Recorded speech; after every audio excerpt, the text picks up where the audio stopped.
Today, we got our third feature premiere for MLB the Show 22. In this one, they're breaking down all the new gameplay changes coming to MLB the Show.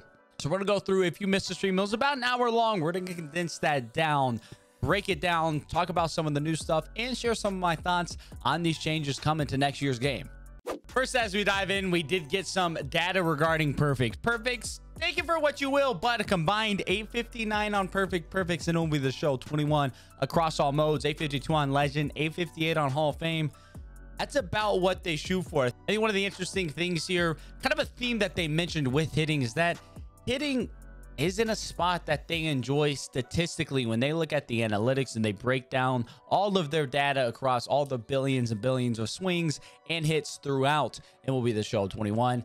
They enjoy the feedback that they get and those numbers. So like it or not, I don't think that we're going to see any major changes to hitting this year. And they kind of hit it on that as we were going through this feature premiere. One thing I will say, an issue, and again, we don't know how SCS is interpreting any of this data, but I think one of the issues that we have is that when you're interpreting data across so many different subsets, for example, the game and the data in swings and exit velos is so drastically different on a Hall of Fame compared to, say, veteran. If you're trying to compare those two data sets head to head and combine them together, it doesn't quite pan out. So unfortunately, I think that's negatively impacting some of the feedback for hitting in this game. For example, they showed up a stat earlier that showed that late swings, late side of good swings, actually have a higher exit velo than early swings. And there's just no way that that's possible. We have too much real-time experience in this game, especially online, to impact that, which I think is another thing as well. This game can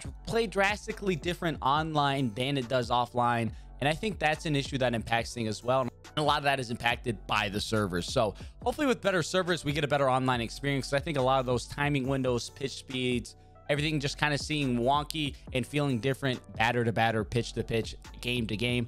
A lot of that is due to server issues that we have. What we're seeing here is we do have some changes to the practice system. Hit real quickly on this. One, we can now practice fielding. So if you want to practice your perfect throws, if you want to do all of those things, that is now available here in practice. You can repeat plays as well. So if you get a hit, that is exactly where you want it to be.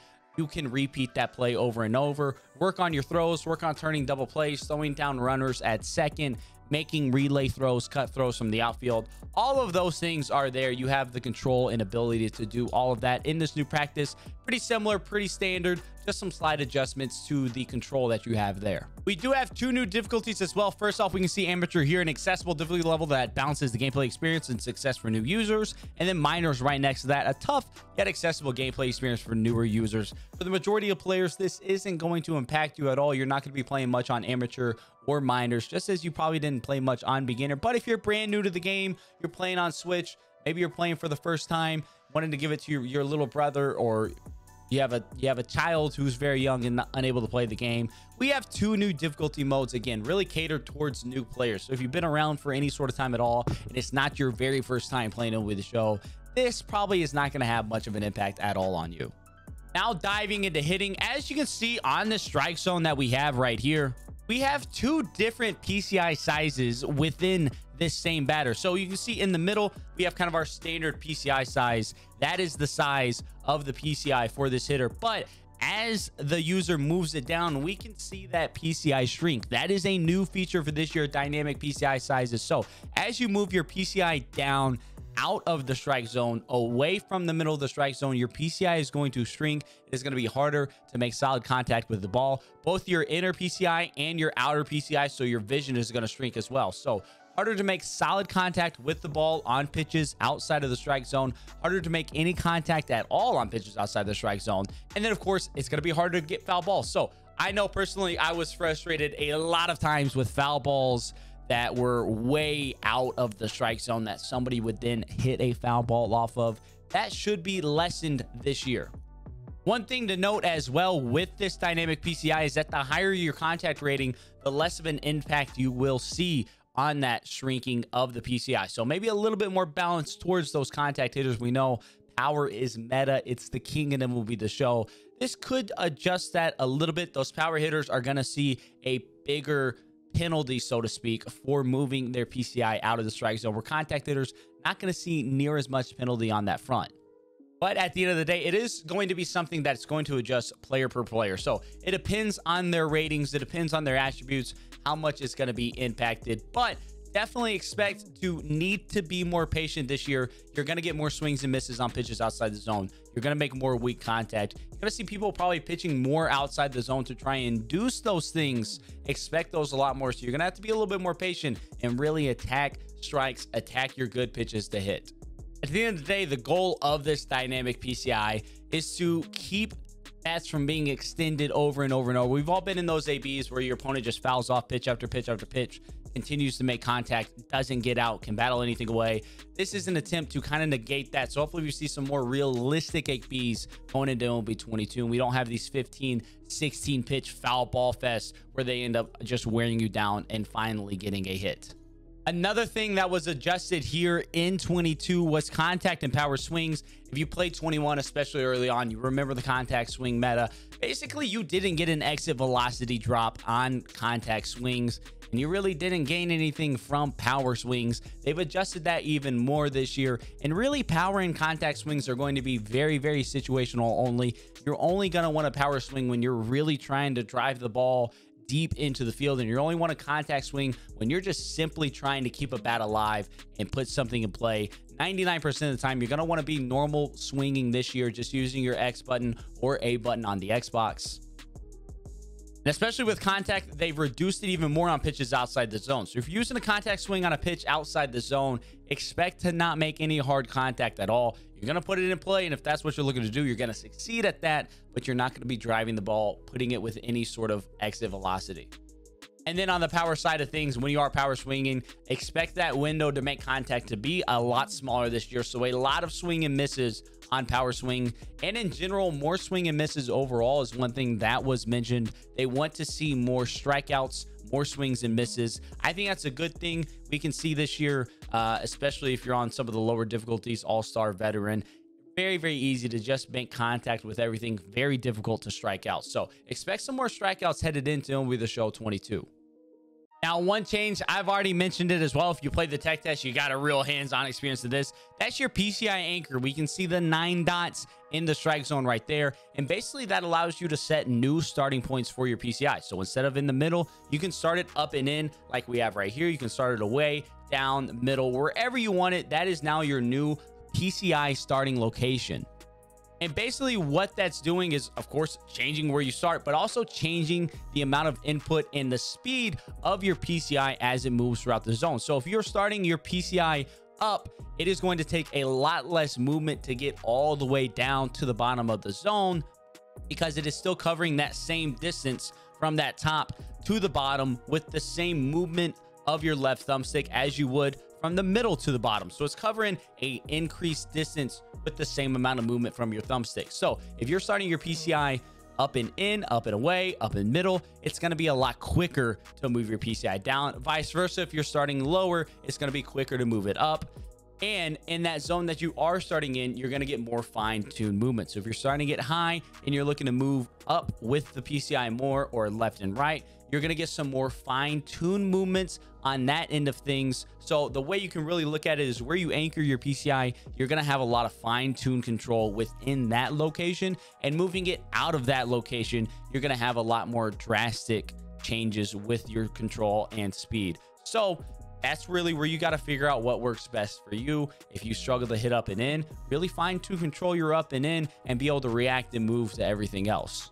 I personally think this is going to be a really big change, regardless of you're a new player, been around for a while. I think this is going to be a really, really big change and really allow you to kind of work with what you're comfortable with, find your zone, find your area that you like to work into, mix it around, figure out what works best for you, and allow you to really become the best player that you have the ability to be.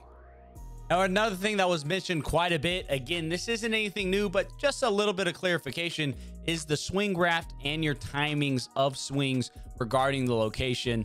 Based off the location of the pitch, you want different timings on the ball for each of these. If it's inside, you want to be out more in front of it. If it's middle, you want to attack that ball. And if it's away, you're letting that travel a little bit more to go oppo with it. You're going to go with that pitch. Nothing really new here in 22, but a little bit of adjustment in the feedback. They had this in 21 as well. As you can see on each of these, the green zone on the swing is in a different location. So while the feedback on that away swing right there is not going to say it's late, it's in the green, it's going to say good timing. It's a swing that let the ball travel much more than we had on this inside pitch. If those two pitches were both 102, we can see the location of those two pitches when contact was made is at two drastically different regions, even though they're both relatively good contact. So again, pretty straightforward thing, but basically what they're saying is on those away pitches, you're going to want to slow down a little bit. And on those inside pitches, you want to be a little bit earlier. Now, it's not saying that an inside pitch you want early timing on in the feedback,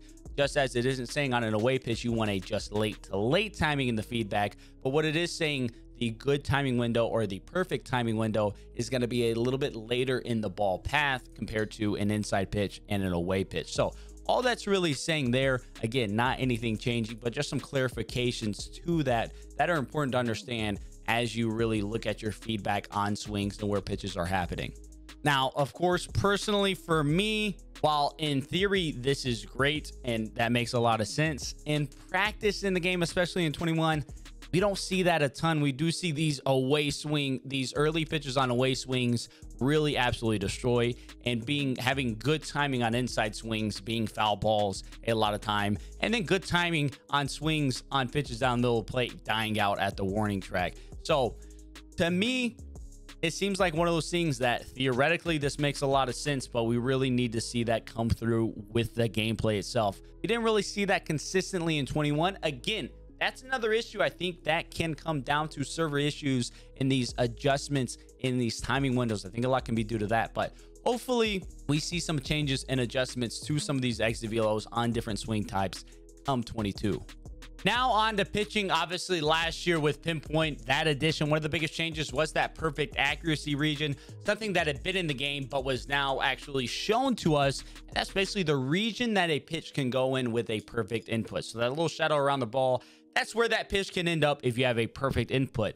This year, massive change to pitching. That is now variable based off pitch location. So what I mean by that, if you're throwing a changeup, and traditionally that's a pitch that you have down in the zone, below the zone, something of that nature. If you try to throw an up and in changeup, that pitch is going to be much less accurate, and you're going to see the perfect accuracy region actually expand. We can see an example here as the perfect accuracy region actually expands as that pitch moves up in the zone, as it's not a pitch that is traditionally thrown in that type of location. So we're going to see this the most with off-speed pitches. On those pitches, if you're trying to throw them up in the zone, they're going to be a lot less accurate. However, you can see the example there. Look at the difference in accuracy between that low pitch and that high pitch. That shadow around the ball is significantly better, significantly less accurate of a pitch. We are also going to see this year with sinkers. So up and in sinker spam, it's been a meta for a while.